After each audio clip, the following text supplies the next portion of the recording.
Why, hello there. Welcome to another edition of the Sun's Jam Session podcast. My name is John, managing editor of Bright Side of the Sun, and I'm ever so thankful that you've decided to take a moment out of your day to join us on this journey on the Jam Session podcast. It's going to be an interesting show today as we, and by we, I mean myself and my co host, Matthew Lissy, explore different draft prospects that Phoenix, in at least the eyes of your hosts, John and Matthew, should consider as they pick in the 2022 NBA draft. Matthew, I welcome you to the show. Hey, John. Good to be here. Matthew, 2024 coming live. Matthew, it's good to have you on the show. It's been a while since we recorded one of these things, huh? It is, yeah. It's definitely very strange. The lead up to this, I was very anxious. I'm like, do I still have it? I'm like, what did I have before? I don't know. Let's just do it. I just, it's been since the Cedric Sabalas episode for me and the John Bloom episode for you, and that was 2 weeks ago. So it's like, Yeah. the whole month of June's almost gone already. I'm a different person. Yeah, as you can see. Yeah. completely different. Much more mature. Yep, absolutely. That's the first thing I was going to comment Got a on. little bit longer. I got to take this into the barber because it's a little just off-putting. I would love to see you go into a barber with that beard and just have it's like, do your damage, guys. What like, can I do? Make this a number 2, please. And they're like, meh, meh. All right, that'll be $20. I'd be like, fuck, I could have just done this at home.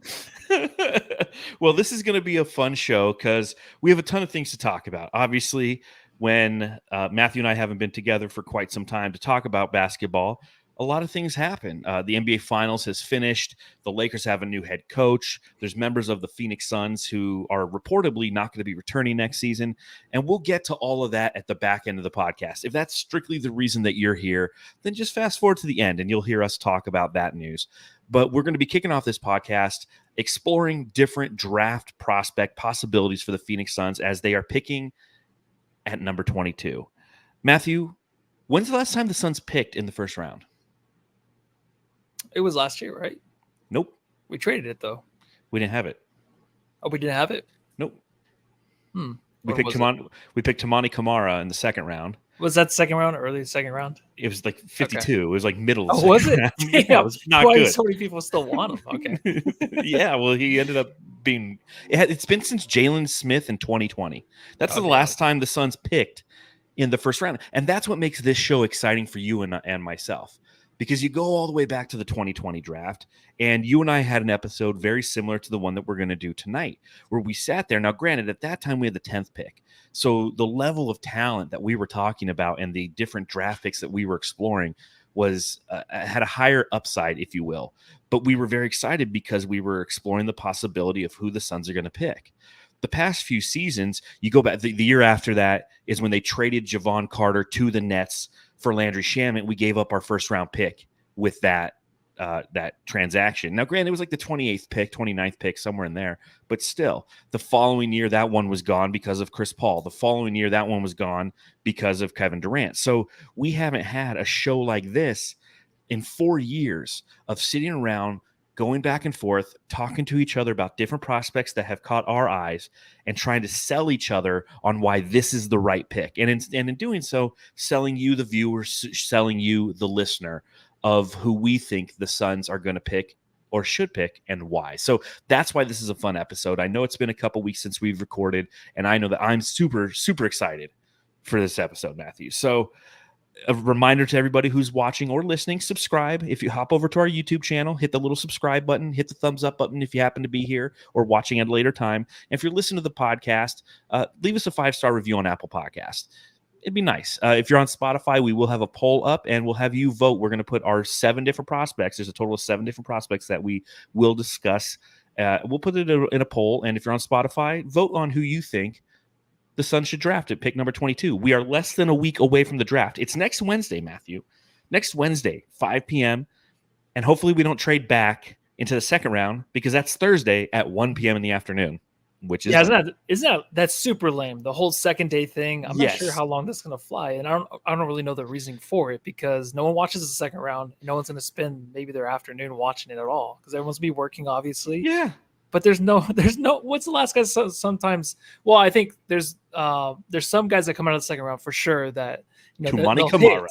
Tumani Kamara is one of them. Obviously, I just thought he was a first rounder last year, but there's no one ever going to be picked in the second round to be like, oh my god, did you see that? Plus, it's boring to even watch the fucking draft unless you're going to a bar with a bunch of friends and you're OKC fans or something like that, and you have 20 picks every year. That's a lot of fun. Well, we're not doing that. I'll be working next Thursday. But tonight, I've got myself a nice Ballast Point Grapefruit Sculpin, one of their IPAs, a grapefruit Indian Pale Ale. So I'm going to crack this bad boy open. Oh, yeah. And let's start talking about some draft prospects, Jamsters.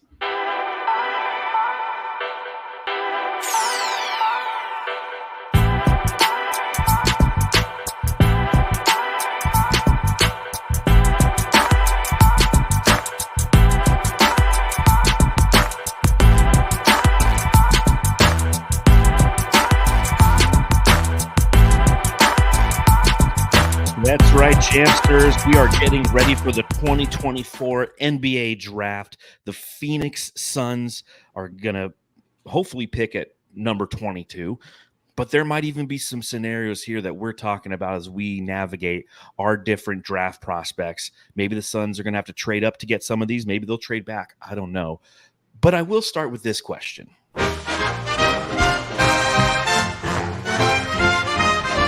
Matthew, I've got to ask. So it has been a while, as I said, since we've actually had to sit down and do some research because the Suns are going to draft somebody not only in the first round, but potentially somebody who's going to impact this team, right? They're going to bring in somebody who should see some playing time in the 2024-2025 season. So my question for you, Matthew, is when you began the exercise of looking at prospects, what was your process? Well, I mean, if James Jones is still our GM by next Wednesday, then I'm looking at age, and I'm even looking at the pick, and I'm like, are we going to have it? Because we're not going to have it. Obviously, it's probably going to be traded or trade up. But what I'm looking for in this draft is really someone that's very confident in themselves as a player, knows their role coming in, someone that can feed off the offense and off the bench, someone that's probably not going to start, but can come in and his veterans can really trust him. Some guy that's definitely he's ready for the next level. And I think that's what the Suns are probably looking for. But it is kind of hard with a guy like James Jones knowing that he might fuck it up or he might just trade the pick. And that might be fucking it up. But honestly, anybody at this 22nd pick doesn't seem too crazy as a good – no one seems too much as like maybe like a role player. Maybe at most would be like the best thing for these guys. But definitely someone that as a star talent would be up in the top 10 for sure. Yeah, I mean, you need to find somebody who can be a contributor because you look at this draft and there's not a lot of high-end talent. So for me personally, the process of looking at prospects starts with Kevin O'Connor, right? Like I go to the Ringer draft board and I start looking through different players who are going to fall in the range of where we are projected to pick at 22.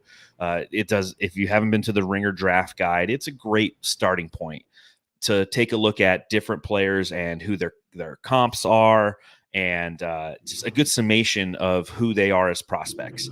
And you'll notice tonight that that's something that I'll probably reference quite often is and I'll read some different comments from KOC's website because I think it's a good summation, as I said, of exactly what these prospects are. I also visit and listen to the No Ceilings website, No Ceilings podcast. I mean, these guys do year-round draft stuff.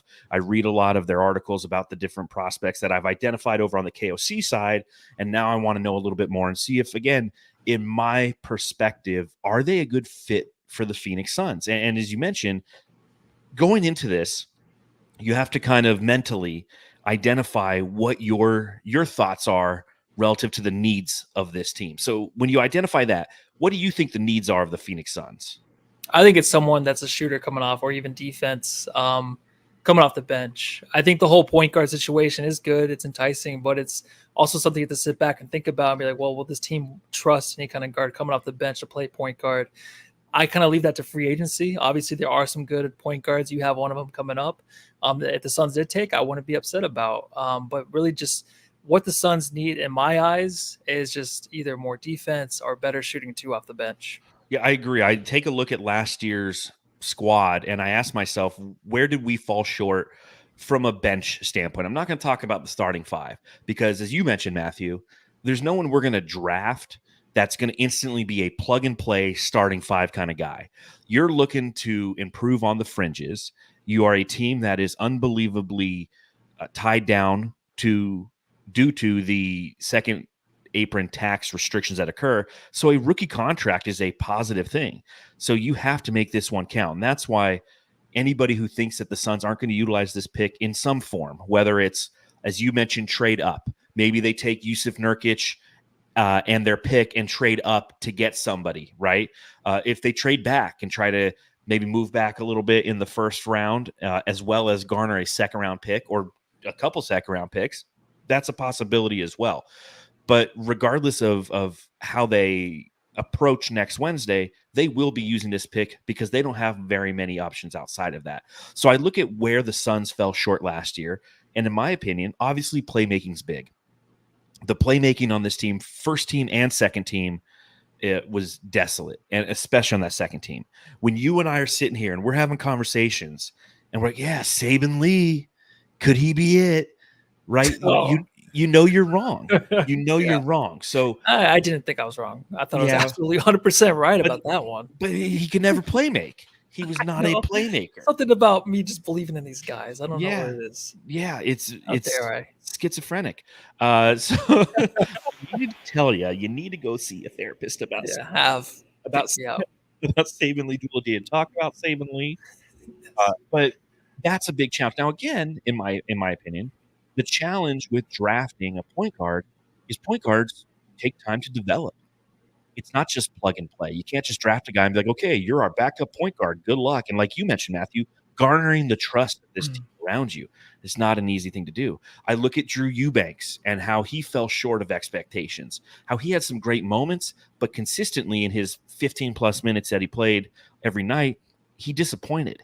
His basketball IQ wasn't present. His athleticism was great, but his positioning was horrible. His defense was non-existent, and he was a traffic cone out there. So I look at these kind of things, and that's where that's the basis of how I'm approaching this exercise is what do the Suns need, and no ceilings, and Kevin O'Connor is kind of where I start and finish. So I will say I've spent a lot of time writing things for brightsideofthesun.com. So some of these prospects people will recognize because I've written articles about these prospects. But you think that we should just get into this and start talking about our prospects, Matthew? Yeah, I'm ready. I'm ready Okay. if the champsters are ready and if you're ready. Here's the game. Yeah. Okay. We're each going to go back and forth. We each have a prospect. I have 4. You have 3. And we have to sell each other on this prospect. So the expectation is like, if I'm trying to sell you on a guy, I want you to try to shoot holes in my theory and vice versa. Like it's a sales thing. It's like, I've got this pen, sell me this pen, sell me this prospect from USC, right? So without further ado, let's get into our 2024 NBA draft prospects. The Suns Jam Session 2024 Draft Prospects.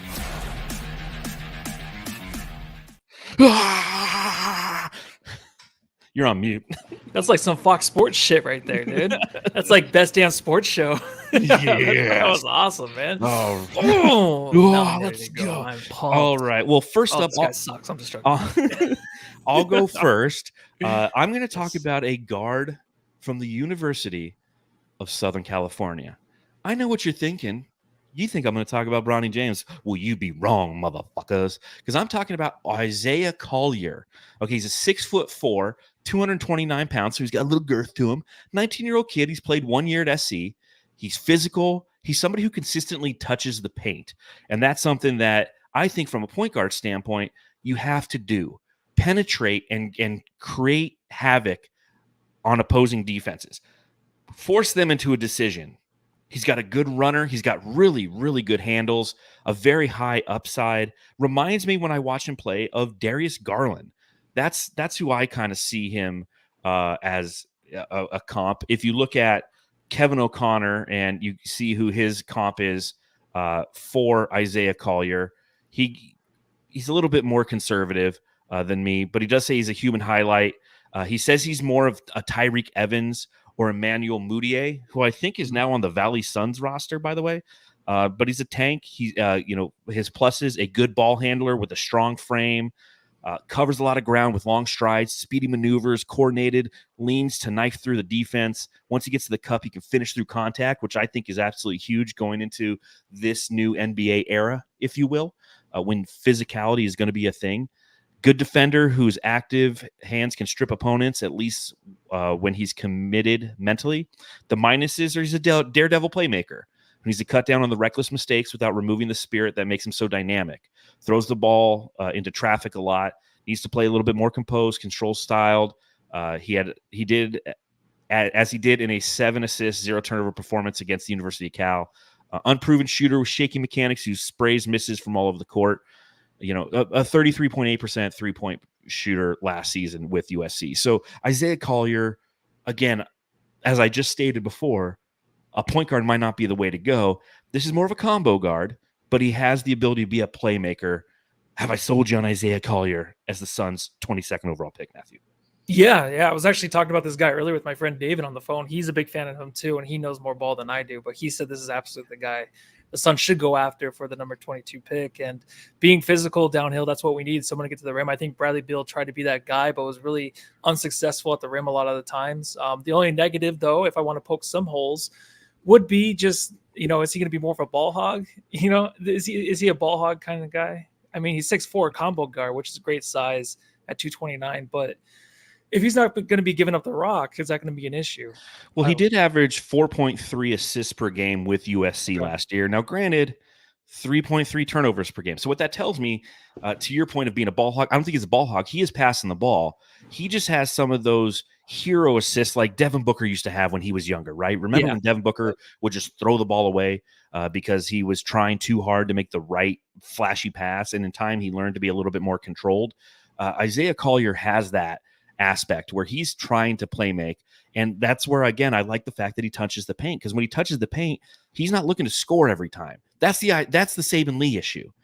Saben Lee touches the paint, but then he's trying to score every time. Whereas Isaiah Collier, in watching the film, he attacks and then tries to set up his teammates around him. And SC was supposed to be a really good team last year. Didn't really come to fruition due to a lot of injuries and some overhype on Bronny James there. But ultimately, I think that he's a solid prospect. Now, granted, Matthew, if you take a look at NBADraft.net and other draft sites, they have Collier going just a little bit ahead of where the Suns might pick. Like the Ringer, for example, KOC has him going, I think, 19th overall. Is that where? Let me go to the mock draft real quick. I thought I had that pulled up, but I didn't. He has him going to the Suns at 22 now. It changes. Does he? Day. Yeah. Oh yeah. So he does have him going to Phoenix. So you win. It's all over. John won. Well, that wasn't hard at all. Where is he on the NBADraft.net? I thought I saw him a little bit higher. Yeah, it's hard to read. He's on the third round. He's going 16th to the Philadelphia 76ers. Okay.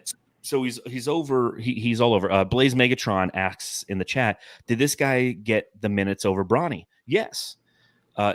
Isaiah Collier was the number one prospect coming out of high school a season ago. Number one in the entire country. Went to USC, so did Bronny. Bronny had some injury issues. If you remember the beginning of the season last year, he had like a cardiac arrest. So don't quote me on that, but it was something, a heart issue. He didn't play a lot at the beginning of the season. So Isaiah Collier, it was wide open for him to get that spot. And he took it, and he played decent. But again, SC kind of did not perform well as a whole. But definitely somebody who has, like I said, upside, man, upside. This is a guy who you bring him in next year, you bring him in for the next 2 years, and he's playing behind Bradley Beal and Devin Booker, and then Beal finally gets off his contract. And Isaiah Collier, 3-4 years from now, when he's 22, 23, 24, is your starting point guard. That's what I see here. Somebody who can help you right now, but help you long-term as well. That's my case for Isaiah Collier. Definitely, yeah, I totally agree. I think the Suns right now, obviously, if things don't work out, everyone goes. So that's their mindset. But it would be nice to have someone young that you're not paying a whole lot of money to. Well, it's good. Around with Booker after that's a must. All these guys, that's going to happen. This is our last pick that we control in the first round quite some time. So that's why this is such a big pick. Yeah. because this is a guy who's going to be a part of the team for at least until his rookie extension comes up in 3 or 4 years. So, Yes. All right, you ready to present your first guy? Sell me I'm on ready. Cody Williams, Matthew. Sell me on him. Yeah, so Cody Williams, he's a guy that kind of moved up in the rankings. He moved to the top of the board pretty quickly as I was going over this. So he was 16 on Kevin O'Connor's big board, then 14th, not in 12th. And then now he's going as high as number 5 to the Detroit Pistons. So I'm like, how are the Suns even going to pull this off? The only way I can think is OKC, if they do need help with bigs, they need help with rebounding, it would be like a Nurk trade. Maybe we trade Nurk and a pick and our pick up for the 12th pick to get this guy. I think this guy's very talented. He's a defensive guy that's very, very long. Length is a thing. He's crazy at 7'1". He shot above 40% from 3, not really high volume. He can definitely improve his shot, but his shot is like just very forced and stuff, but he's just shooting 40%. So there's something there. His playmaking is actually no slouch, man. I'm just going to go ahead and say that. No slouch playmaking over here. He can set the ball around in tight spaces. He can set guys up. He is always looking for someone else. He can't finish at the rim, and he's very, very quick to turn the corner when hitting a screen and get straight to the rim, and he can finish too. His brother is Jalen Williams. That's right. He plays for OKC. So, at number 12 on the big board, it would make more sense probably for the Thunder to grab him. You got the two brothers playing together, but he's kind of a 3-and-D guy. Like, the 3 is not there yet. It is one of his weaknesses, but he can definitely improve on that. But everything else all around, I feel like his IQ, all of that is definitely what the Suns are looking for to come off the bench. And I think defense is just huge. Ever since we let go of Mikal Bridges and even Cameron Johnson his last year, where he started to improve on defense, just have that length out there and guys that can pester. But this is definitely my favorite dude. I just don't think the Suns really have a chance anymore, but I just want to mention him as one of my favorites. Yeah, Keith Nettles asks in the chat, he says, is that weight correct? Yes, 178 pounds is what Cody Williams weighs. As a 19-year-old, he is one of those guys who's slim and will grow into his big 6'7" frame. Matthew, I think this is a great prospect. I really do, and that's, I think, an understatement considering how he has shot up numerous draft boards. As you mentioned, KOC has him now going 5th to the Detroit Pistons, which is its own little kerfuffle clusterfuck up there. So who knows what they're going to end up doing. NBA Draft.net has him going 7th overall to the Portland Trailblazers, and a couple mock drafts that I've seen recently have been a part of. SB Nation is actually doing a mock draft. Ooh, I got to tell you about that. That was kind of fun. But Cody Williams, again, great prospect. Suns aren't going to have a chance at this guy. I don't see anywhere. He is from Gilbert too. Mark Brooks was asking in the chat. Yeah, he's from Gilbert, Arizona. Yeah, Jalen Williams is what I think didn't they go to Corona del Sol High School? If I'm not mistaken. So, yeah. So local kid, it would be great to get our hands on somebody this talented. There's no way we're moving up. We're moving up the draft board unless we can. Now, granted, the Pistons, the Pistons are in a weird spot right now. Yeah, they have some draft fatigue, right? Like they fell to 5th again. Yes, they got Cade Cunningham 3 years ago. Then they got the kid. What's the kid's name? Cunningham? Nope. After Cunningham, they got Ivy. Oh. And then they got Jalen Duren. Jalen Duren, yeah. So that's their last 3 draft picks, but 2 of those came at the 5th spot because they keep falling back in the draft because the lottery's not going in their way. So maybe they go, you know what? We'll take Nurk in the 22nd pick. You can have our 5th pick. Well, I mean that's a fantasy. That's not going to happen. So nice kid, not going to happen. All right, next up for me. I'll break this down. So. What did I say I think the Suns need, Matthew? Backup big or a point guard, right? Yeah. So I'm here to talk about Ryan Dunn, who's not either a backup big or a point guard. He's a wing. Okay, he's a wing who plays for the University of Virginia. He's been there for 2 years. 6'8", 216 pounds, 21 years old. He is an unbelievable defender. Watch this kid's highlights. I think he's better than Mikal Bridges, or has the potential to be. The way he plays passing lanes, the way he blocks, the way he has defensive positioning, his ability to recover. He's per KOC, Kevin O'Connor from The Ringer, he's the top defensive guy in this draft. and he is a shit offensive player. 20% from 3-point range last year. And that's why I have him up here, is just so everybody is aware that he exists. Because again, I think we should get a big or a playmaker. Therefore, James Jones will do neither, and he'll end up drafting this guy. And I want you guys to know who this guy is, because when it happens next Wednesday, and we're all sitting around and we're going to be doing a live show. Okay, I did the math on it. Last year, the 22nd pick happened at like 7:32. So we're going to start our live show at 7 o'clock next Wednesday.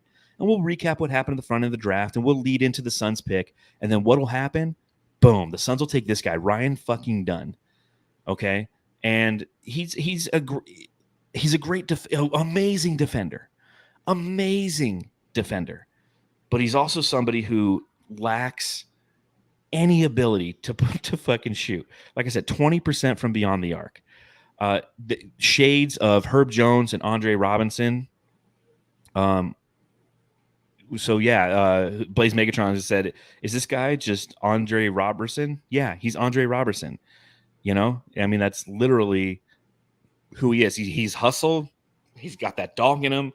On-ball defense. He can score on the interior, because who can't when you're 6'8"? A lot of his baskets come via transition, because he's stolen the ball and he gets out in transition. And I just want everyone to be aware of him. Right now, KOC has him going 25th to the Knicks. If you go to NBADraft.net, they have him going 25th to the Knicks. So he's somebody who is most likely going to end up being a Knick. But if the Suns do what the Suns typically do, they'll draft Ryan Dunn. Everyone's going to be like, did I sell you on him?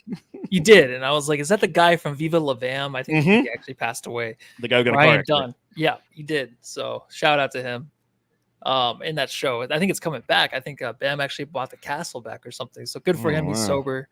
Anyways, but back to basketball and Ryan Dunn. I do think there's, a limited amount of guys like this in the NBA. We're just really heavily defensively minded. And I think Matisse Thybulle comes to mind. You kind of hope the offensive game comes along.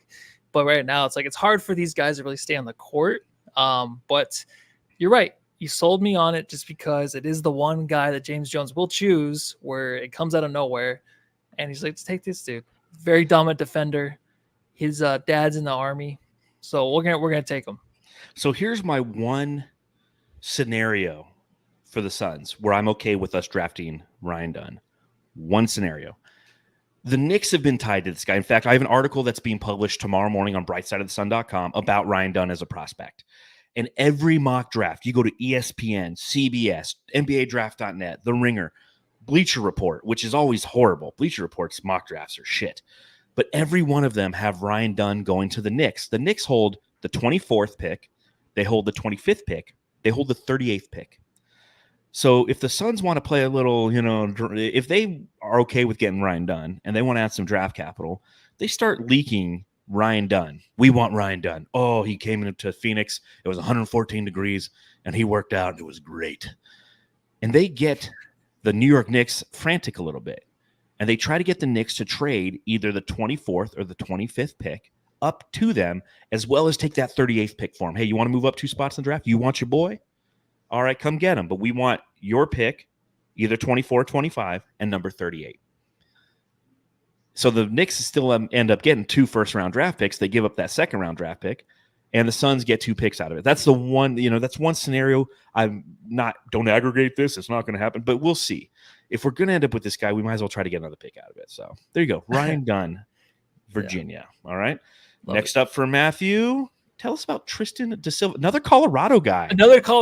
Yeah, I was up there this last week, hanging out for vacation. So but I think that Colorado's got some good stuff going on up there. They really do. Tristan Da Silva from Colorado. He is a bigger forward, bigger guy than the last one. 6'8", 217. He is 23 years old. So he is definitely a guy that James Jones will be looking into. 23 years old, and he is experienced for sure. He's shooting 40% from 3, high volume. So this guy's basically just a shooter. He's definitely a guy with size, but he just looks to shoot. He can get to the rim if he wants, but what he does is he plays really good around the pick and rolls and will just hit his shot. He's a catch and shoot guy. And due to the shooting, getting to the rim is a little bit easier because he is really good at pump faking, getting by defenders.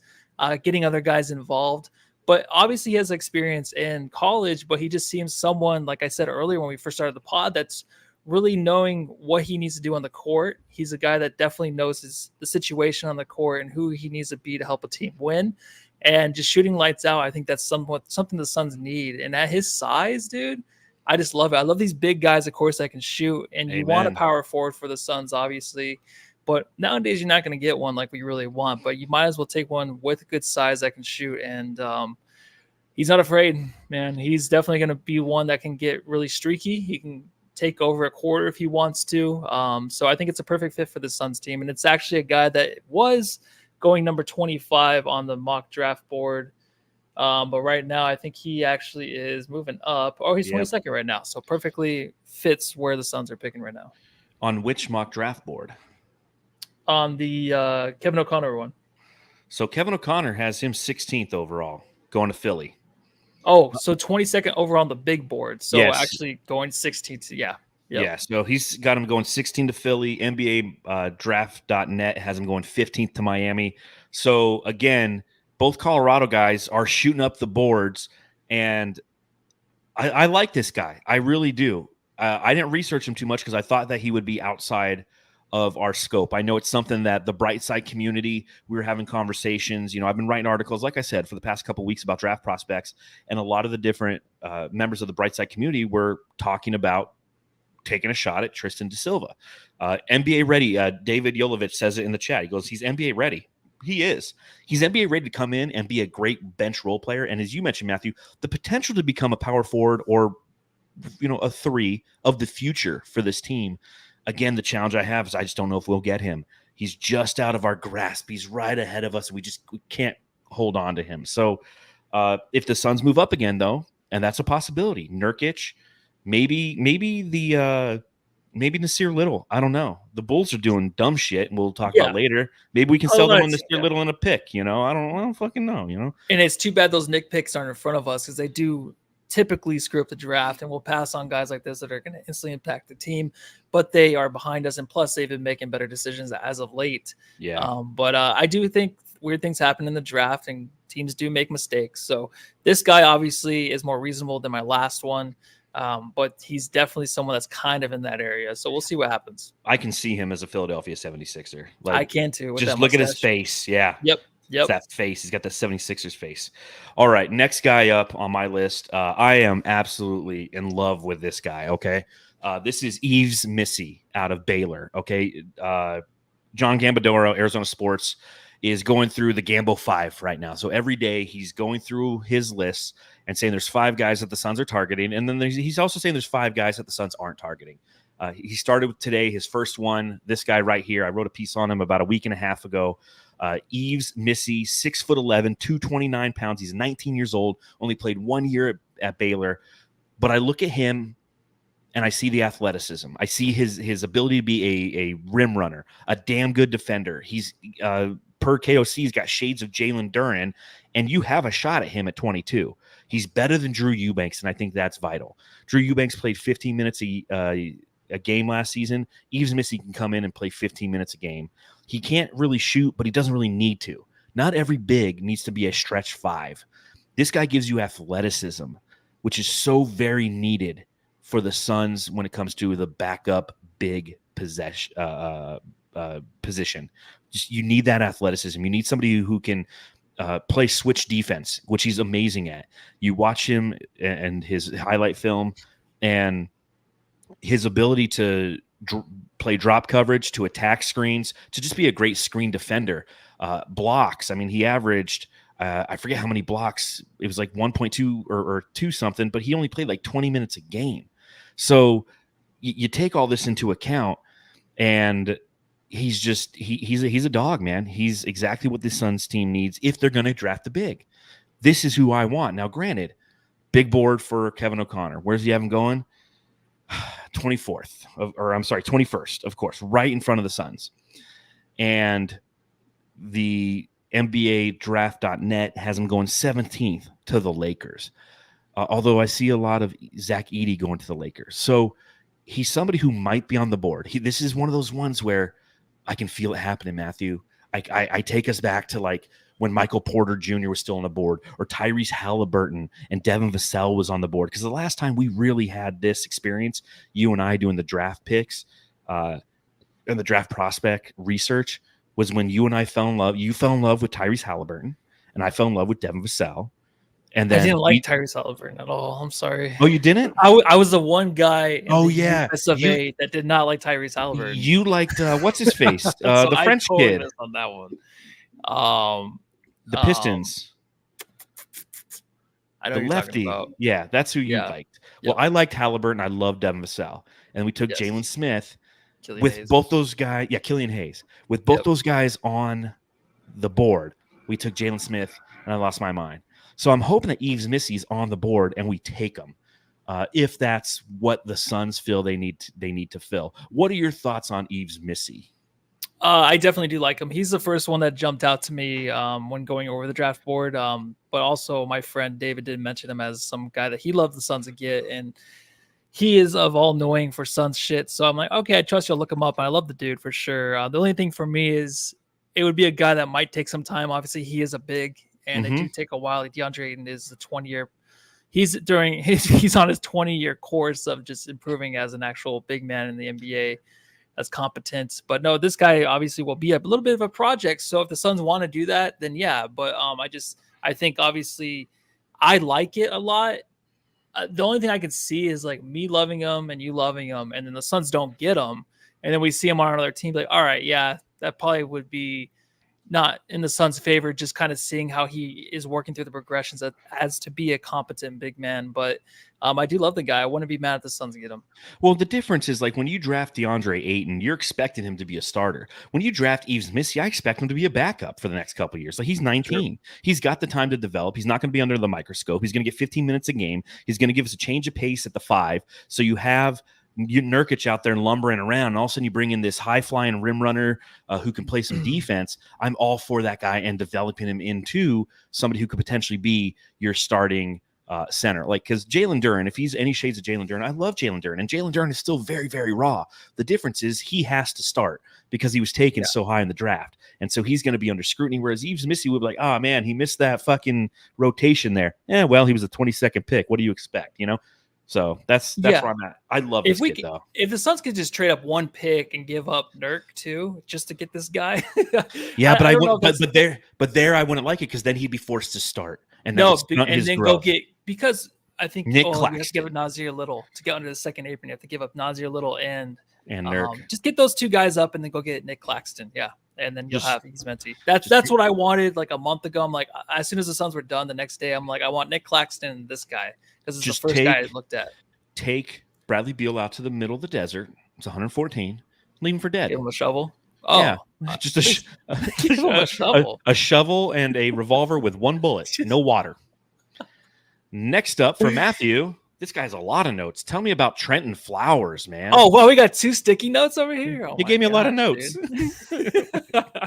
Yeah, this guy's interesting. So this is more realistic. He is actually on the big board going about 26 last time I checked, and I don't even see 28. So Trenton Flowers, he is in the NBL.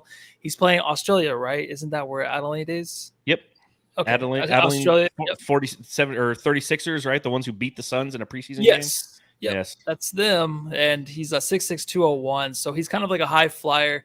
He went overseas to play against grown men because that's what he wanted to do. He didn't want to go to college. He kind of wanted to follow in the footsteps of Josh Giddey. So that didn't really age well. But that interview was about a year ago, well. See what you did there. Yeah, good thing we didn't trade for him. We'll talk about that later. Yeah. He loves to destroy defenders, man. He loves to take them one-on-one. If he has them beat, he'll definitely dunk on them. Even if he doesn't, the guy's under the hoop, he's going to dunk on you. So the guy is a highlight reel dunker. He can get hot from 3 at times. He's not really a shooter, but he's just a guy that can really just dominate in the paint, but also he's very, very aggressive. And he does have the comparison on Bleacher Report. Oh, excuse me. The Ringer. Really the Ringer, Kevin O'Connor's board to Kelly Oubre. And I do see a lot of that, not just the hair. And I don't know, does he have good eyes? Not as good as eyes. Yeah, no. Kelly Oubre, you'll never be able to match his eyes. No, nobody can. Nobody can, yeah. But the size, the athleticism is very exciting. So, yeah, if they just want a guy to come in off the bench and just fuck shit up, this might be the guy. So I do like I I do like Trenton Flowers if the Suns were to have a second round pick, because he has fallen kind of down draft boards. I think KOC has him at 34. NBA Draft.net has him at 42, going to the Charlotte Hornets. So again, in that scenario I said earlier, where the Suns just purely ignore the fact that we need a playmaker or a big and say, we're going to take Ryan, we're going to trade back, take Ryan Dunn, or not draft Ryan Dunn, but trade back, and we get a second round pick from the Knicks in this scenario, then you go get Trenton Flowers, right? Yeah. So I think that, another high upside guy, he's a wing though, and I don't want a wing. I'm okay on wings, man. Just bring back Bol. I think that's what matters. But Kelly Oubre is, if he does push-ups on the court, like I'm for it. I could fuck with that. No, I'm done with wings too. I think the only thing is, like, I just don't like our wings off the bench. Like, I'm not a big fan of Royce O'Neal, or I'm not. Like, I kind of just want to get younger. And even with God, what is it? I can never pronounce his name. Tristan Da Silva. Like, I think that's just a good replacement as someone young for these other guys that we try to get during a buyout or trade mid-season, for these older dudes that just want to win a chip. Like, I'm kind of sick of that. And I think he hit some big threes, of course, in the playoffs, Royce did, but I just don't want those kind of guys anymore. I want someone young. Well, the last guy that I have is somebody who I know a lot of the fan base is salivating over, and that is Tyler Kolek, who is the 6'3", 195-pound, 23-year-old, 4 years experience point guard from Marquette, the Golden Eagles. And he is somebody who, when you start to watch his tape, you can't help but get excited because of the maturity in which he plays, because of the pace and control in which he plays. He's left-handed, but he's got some Steve Nash to his game. He really does. His ability to drive baseline, to open up shooters and to put pressure on the defense. Like Isaiah Collier earlier, he touches the paint and then makes the right decision. Either it's going to be a floater, or he's going to find a cutter, or he's going to pass out to the perimeter as the defense collapses upon him. He's absolutely killer in that capacity. He's a 39% three-point shooter, which is definitely something that helps as well, because it keeps the defense honest. They're not going to play back on him because they have to trust that he can make a three-point shooter, so they're going to play up on him, and due to the pace in which he plays, he can take advantage of that. High basketball IQ. He's a son of a bitch. It's the best way to put it. Like, he is a son of a bitch kind of player. He will eviscerate you. He cares. He plays with fire. He's got that give a shit. A 2.7 assist-to-turnover ratio last season with the Marquette Golden Eagles. He led the NCAA in assists last year at 7.7 a game, which was like an assist and a half more than anybody else. This is the guy that I want, I think, the most, because, as I said earlier, drafting a point guard's risky business. You don't know if they're going to have the ability to produce right away. I feel like Tyler Kolek can. That he can come in and he'll garner the trust of his teammates, because he's going to be setting them up left and right. They're going to love playing with him because guess what? He's going to put the ball in their hands. Kevin Durant's going to be like, yo, I want Kolek out on the court.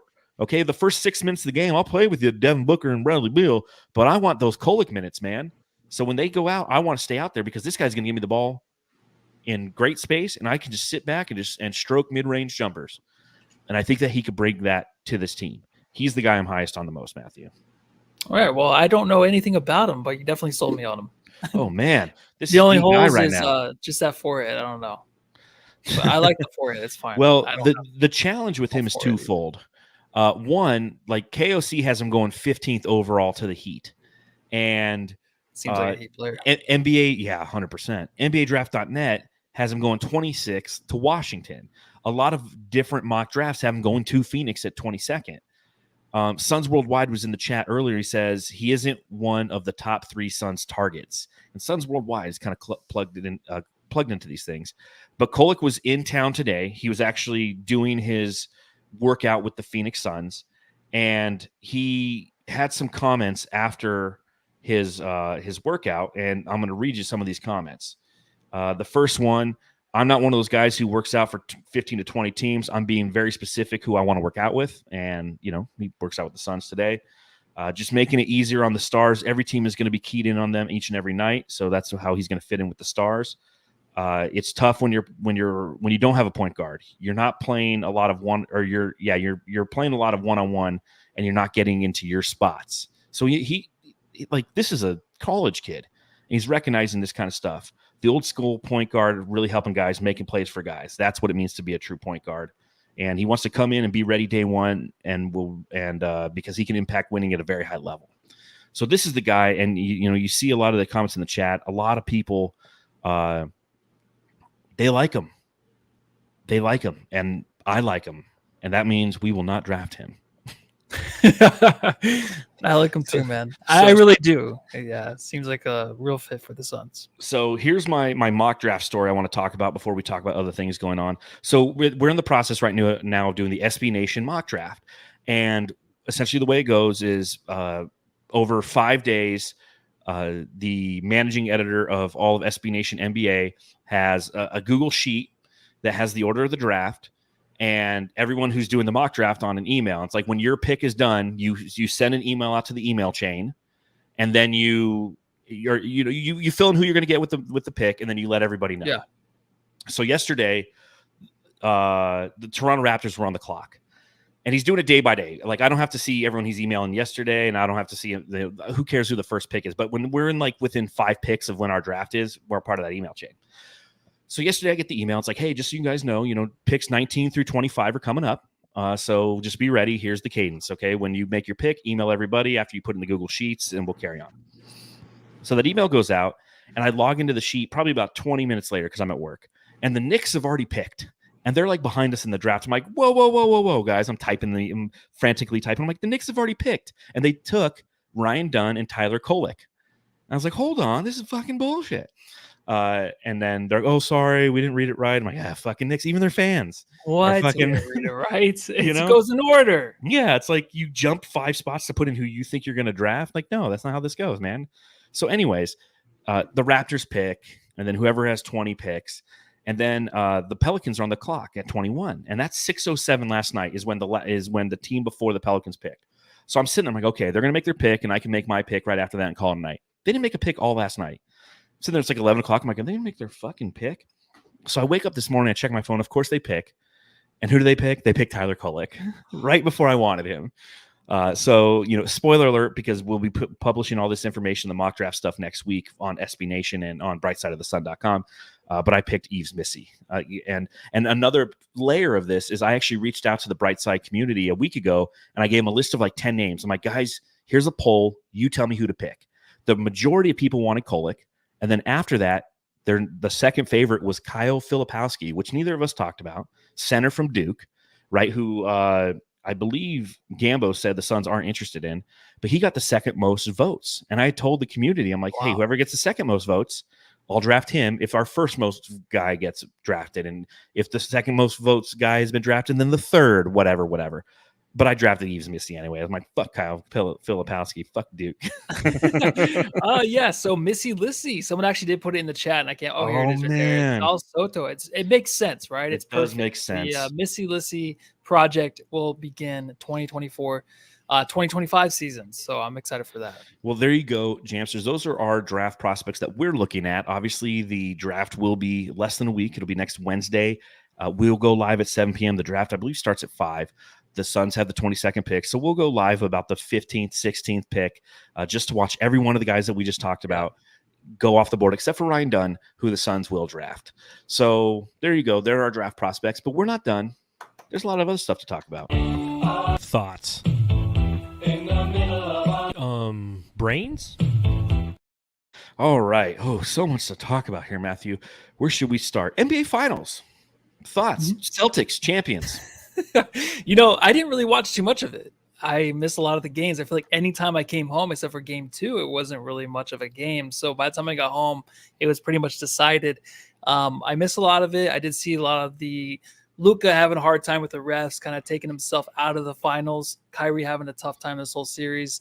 But I am very, very happy that the Celtics didn't win over Dallas. And I know we talked about it on our playback, where it's just basically like, fuck Dallas. Like, I didn't want them to win, of course, because of Luka, but obviously you just kind of hate Dallas. And it's built up for the Celtics to win this, right? I mean, they had those guys that everyone wanted separated, and Jaylen Brown and Jason Tatum, those two guys, they wanted those two split. I wanted them split, but they held it together. They filled the spots around them perfectly as the years happen this year, which is tremendous. And it reminded me of the Suns 2 years ago, just having the best season, knocking everybody out all season long. Then the playoffs hit. Obviously, they don't do what the Celtics did, but that's exactly what we thought the Suns would do in the playoffs that year when they won 64 games. So that's what it reminded me of. I'm like, this is how the Suns should have finished it, but obviously they didn't. But I'm actually pretty happy for Jason Tatum and Jaylen Brown. Those guys did a great job this finals. Well, I mean, they were the best team all season. And there are some people out there who are, well, they had an easy road to the playoffs. I don't give a shit. They took care of business, right? Yeah. Like they won the game. They whooped everybody. Yeah, they went 16-3. They kicked the shit out of Dallas, except for the one game. It was fun. I did go to game 3. I went to a Zips locally and hung out with some work buddies, and they now call me the fuck that guy at work, because the whole time we're watching, having a couple beers, they're like, hey, what are your thoughts on him? Because they know I write for Brightside and I have a podcast, so they kind of want to get my point of view on different players. I'm like, yeah, fuck that guy. They're Al Horford. What are your thoughts on him? I'm like, fuck that guy. And they're like, why do you say fuck that guy about Al Horford? I'm like, well, back in like 2007, I wanted UCLA to win those championships, and Florida won those championships. So fuck that guy. I can say fuck that guy about everybody except Jaylen Brown. So that's why they won. Yeah, they were the best team, and you're 100% right. They are what we wish the Suns would have been when we won 64 games. We were a dominant team all season long. We expected to just roll through the playoffs, and it didn't happen. God, that must be like we did the playback, and it was an amazing experience to sit there and just watching, because we kept asking ourselves, like, God, imagine being in that crowd. You're up 21 at halftime. The guys are making half-court shots. Oh my God! It's just like, what an amazing feeling. Yeah. No, it's something that you just can never imagine until it's actually happening. And it's funny to like listen to your podcast after, because we do listen to The Ringer, and they're all Celtics fans, all of them. So, it's kind of funny to hear their takes from it, because they're very happy, in a good, blissful mood. But then back to business, back to the off season. Here it comes. Yep. Right back to the off season. So speaking of the off season, speaking about the Celtics, they 18th championship. They now have more championships than the Los Angeles Lakers. And the Los Angeles Lakers today hired a new head coach. They hired JJ Redick. Matthew, thoughts on JJ Redick now being the head coach of the Los Angeles Lakers? JJ Redick's just a guy that has to prove to everybody he can actually coach the Lakers and win a championship with LeBron and that old ass team, unless they get rid of Anthony Davis and make it a little bit younger over there. But I do think that he just is that type of guy that's just like, I can do this. He's a very serious dude, and LeBron obviously knows that he knows his shit. Being on the pod together, it had to happen. It's just like, if it didn't happen, it didn't make sense. It's kind of like if the Suns were to hire Luka's head coach over in Slovenia and then just not draft him. You know what I mean? Like, he's already on the pod with him. You might as well bring him over as a coach. So they made it happen. It kind of seemed like for a little bit there, it wasn't going to happen, but they got the money right, whatever JJ wanted. And if the Lakers didn't make this happen, then I don't know if LeBron even stays, because there's not really anybody else out there as a head coach that's there isn't. JJ Redick was the last one, so they had to get him. There isn't. And I'll tell you this, kudos to JJ Redick. He's completed the circle in my life. I started off hating him at Duke, and then over time I started to like him, and I really liked him when he had the podcast, and now I hate him again. So he full circle for JJ Redick. It's going to be interesting. A guy who's never coached, a guy who hosts a podcast, a guy who works in media, respected by players, yes, intelligent in the way that he presents himself and his schemes on basketball, but coaching is more than just sitting there and understanding and having the ability to talk about the game. You have to execute the game in real time. So we'll see. I hope he failed. Oh, I hope he failed. Yeah, I know. And his podcast is great, but it's funny because I feel like he had all the big heavy hitters already on his podcast. So it's like, what else are you going to do? Obviously, he's still going to get listens, but I kind of grow tired of him a little bit, just because you already got all good shit out of the way. Yeah, very true. Very true. It's like, okay, he's just going to talk about drop defenses and try to sound intelligent. Yeah, I'm just like, I don't know. Well, part of this situation, it was reported yesterday, Rich Paul stated that the LeBron James to Phoenix thing, we can squash that. It's not going to happen. What are your thoughts on those statements as he was talking about Bronny James now being somebody who is coveted by Minnesota and Dallas. What do you think Oh of the my whole God. Bronny James segment, as well as the LeBron's not coming to Phoenix part of this? Oh, those other locations are bullshit. LeBron would never go to Minnesota or any of those other locations. I think it was either the Suns or the Lakers. Obviously, he's going to stay. But it's funny because we were just so into it, right? We had the content. We were so excited for LeBron James coming to the Phoenix Suns. But with this happening with JJ Redick, you just know it's that much closer to LeBron returning. And we don't have to worry about drafting his son. So I'm kind of glad it's over. I am too. And, one of the things that I can say good riddance for is the fact that it happened a week before the draft. So we didn't have to sit here this whole next week as we're looking at draft prospects and we're thinking of what the Suns are going to do. And we have to constantly go, yeah, there's also the possibility that Bronny James could come here and if that's the case, LeBron James is going to come here. And granted, one of the things that Rich Paul stated was the fact that LeBron doesn't care to play with his kid anymore. It's not about that anymore, which I don't know if that's merit, if there's merit to that or not. I don't really care anymore. And that's one thing that I enjoy. Yeah. Family feud. He doesn't want to see his dad's dong in the locker room, things of that nature. Maybe they had that conversation. It's like, Daddy, I don't want to follow you wherever you go. I don't want to see your dingus. So maybe that's what happened there. Yes. There's also news coming out of Detroit, our old friend Monty Williams. Ever since I've been here, we talked about everything you want is on the other side of hard. This is hard. Monty Williams, coach of nobody. He was fired from the Detroit Pistons after one season. The all-time fleece job. The guy got $20 million walking out of the door from the Suns. $65+ million for 1 year coaching. 85 something million dollars for coaching 2 years. That guy's a genius.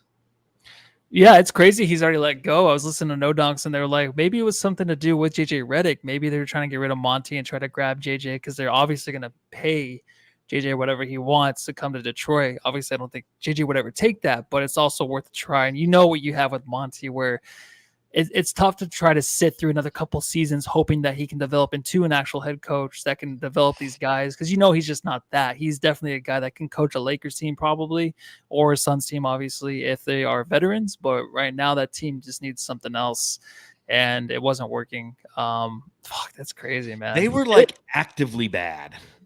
It was hard to watch, and he is one of the guys. Him and Ayton just did not look like they knew what was going on any of the time. And think about Monty Williams. He wanted to take a season off.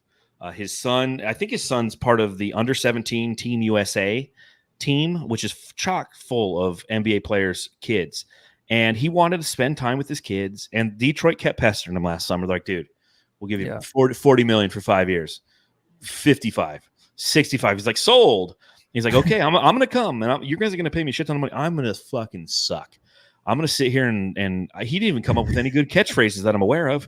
No motivational quotes. It was like no motivation Monty. Yeah, the one he stormed out once. One time on fouls or something, but it was at the end of the season. So good for Monty Williams. He's no longer a member of the Detroit Pistons. I think he takes the whole year off too. I honestly do. He needs to. He needs to probably take a year or two off and come back as an assistant or something. No more head coaching for a little bit, please. Another big story that broke today. Alex Caruso was traded to the Oklahoma City Thunder for Josh Giddey. Straight up, Matthew. Yeah. Straight up. What are your thoughts on this? Fleeced, man. My Thunder got their guy. It's like, what else do you really need? And I threw out Nurkic as somebody that's a rebounder that they can maybe grab in a trade from the Suns, but because they definitely need that presence. But don't trade anybody else that's part of the future. Josh Giddey obviously was a zero in the playoffs. He was unplayable at a lot of the times. Yep. So you got Caruso, another guy that I love.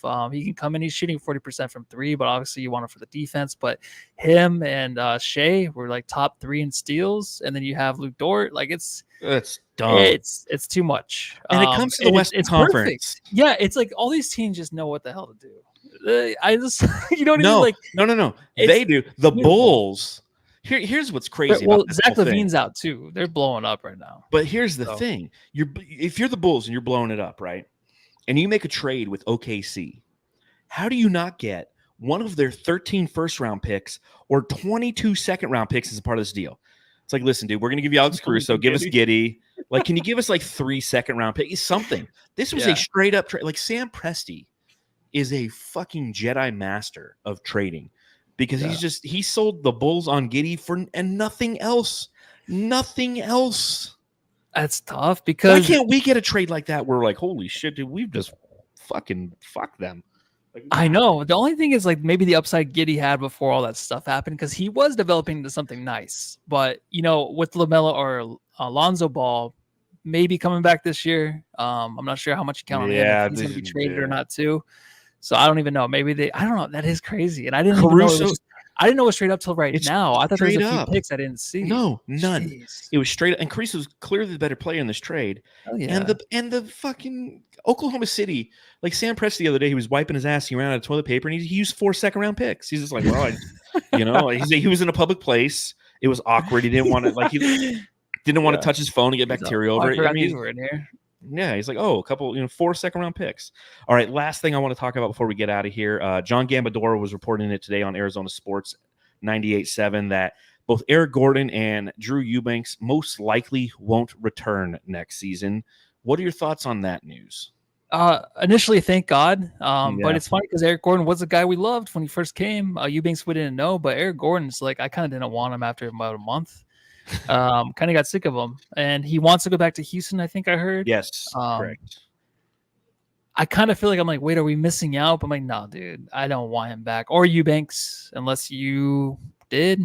I'm kind of happy to move on from both these guys. No, and that's why Yves Missy is such a big target of mine because I don't know if the Suns are going to get Tyler Kolek. I honestly don't think they are because I want him so much as part of it. Suns Worldwide came in and commented earlier and said that he's not even one of the top 3 guys on the Suns' radar, which is par for the course because James Jones can suck at drafting, it feels like sometimes. But I think that Eubanks is replaceable. And Yves Missy could be that guy who can replace him with a high upside.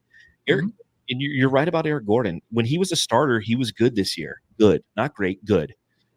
When he came off the bench, he wasn't what we needed him to be. And what we needed him to be is a replicable trait in the NBA. We just need you to jack up some threes, man. We didn't ask him to play defense. We didn't ask him to play make. We said, yo, listen, Eric Gordon, here's the deal, kid. We just need you to come in the game, and when the opportunity arises, just hit your threes. We're not asking for anything crazy. Just go ahead and hit your threes. So now, granted, he did get taxed into starting probably more than he was expecting coming into this gig with the Phoenix Suns. But ultimately, if you take a look at his splits last year, he started 24 games, and in those 24 games, he made 15.4 points per game, and he shot 45% from beyond the arc as a reserve. 44 games. He only shot 32.6%. That's what we needed him here to do. Come in, sustain the offense while everybody else is getting a rest. He couldn't do that. So if old Eric Gordon, we finally got the Eric Gordon experience. We thought we fleeced the NBA by getting him on a veteran minimum. He got $3 million for nothing. Yeah, and I don't know if he'll be starting over there. He won't. So I don't know really. And Houston, no. He wants a reunion. I also have some solaces who've told me that Eric Gordon was very unhappy this entire season with how he was being utilized. Yeah, seriously. He was miserable. He just get the ball and he shoot it at half court every time. He's like, fuck you guys. Yeah, so, he was that way in Houston too. I remember when we played him. He was kind of a grumpy hobbit. So yeah, he's definitely grumpy and bad vibes all season long. So it makes sense. 100%. So anything else you want to talk about before we get out of here, Matthew? I feel like it's been a fun show. Yeah, it was a great show. The future is on the up and up for the Suns. I think we have a lot to look forward to starting right now because the trades are happening. The coaches are getting hired. And so far, the West is already getting better. So we got a lot of work to do. Bunch of bullshit, man. Once I saw that Alex Caruso trade, I'm like, it's over. Cool. Suns fans. I'm just joking. No, does getting Alex Caruso open the door for them wanting to trade Dort and they need a big? There's no way. Maybe we get them Nurkic and we get smart. Dort. They have to be smart, man. They're not getting rid of Dort. There's no way. Yeah, everybody's smart but us. Well, we'll find out how smart the Phoenix Suns are next Wednesday when the NBA draft is going on. We will be live right here on the Suns Jam Session channel, whether you're watching on Facebook, YouTube, Twitter, Twitch, Instagram, wherever you're watching this. Thank you for doing so. Make sure you head over to the YouTube channel, leave a thumbs up, give us a subscription. It'd be nice to get to 4,000 subscriptions before the next season begins. So do us a solid. Thanks for hanging out with us. Make sure you subscribe, rate, review. My name is John Voida, managing editor of BrightSideOfTheSun.com. You can follow me at Darth Voida. He's Matthew Lissy. You can follow him. Matthew Lissy, everybody. There you go. Well, it's good to see you again, Matthew. I'll see you in about a week. Good to see you. All right, everyone, go home, love your family. Bye, everybody. On Sun's Jam Session, post-game thrill, John and Matthew, podcast skill, analyzing games with comedic flair since 2019. They've been right here. Sun's Jam Session, post-game pod, talking Suns ball with the Jamster squad from the Valley of the Sun, spreading the word. Original podcast, haven't you heard? Subreddit stakeout behind enemy lines. Batman, Valley, Lissy, and Curry combined, reporting live with jokes to the brain, adding flavor to the podcast game. Suns Jam Session, post-game pod, talking Suns ball with the Jamster squad from the Valley of the Sun, spreading the word. Original podcast, haven't you heard? Subreddit stakeout behind enemy lines. Batman, Valley, Lissy, and Kermit combined, reporting live with jokes to the brain, adding flavor to the podcast game. Suns Jam Session, post-game pod, talking Suns ball with the Jamster squad from the Valley of the Sun, spreading the word. Original podcast, haven't you heard? Die-hard fans are just passing through. Suns Jam Session's got some for you. Lick the eyes to the feet, spit a bite with the Suns through the day and the night. After every game, don't miss the beat. Suns Jam Session is gonna bring the heat. John and Matthew leading the way in the Suns